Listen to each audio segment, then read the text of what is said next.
নমস্কার, সাপনাভিক নিউজ নেটওয়ার্কে স্বাগত। শিখে উঠেছে মুখ্যমন্ত্রী সাধের সেফ ড্রাইভ সেভ লাইফ প্রকল্প। নিয়ন্ত্রণহীন লরির ধাক্কায় প্রাণ গেল বৃদ্ধর। মর্মান্তিক দুর্ঘটনার সাক্ষী থাকলো বাঁকুড়া কতুলপুর গাগরা এলাকা।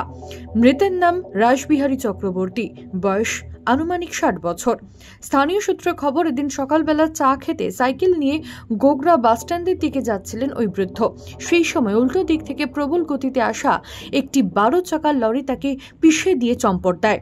চোখের সামনে এহেন দৃশ্য দেখে প্রত্যক্ষদর্শীরা চিৎকার করে লরিটি থামানোর চেষ্টা করলেও তাতে কর্ণপাত করেনি চালক, এমনই অভিযোগ উঠছে।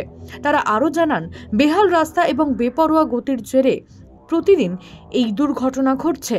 খবর পেয়ে ঘটনাস্থলে পৌঁছায় কতুলপুর থানার পুলিশ।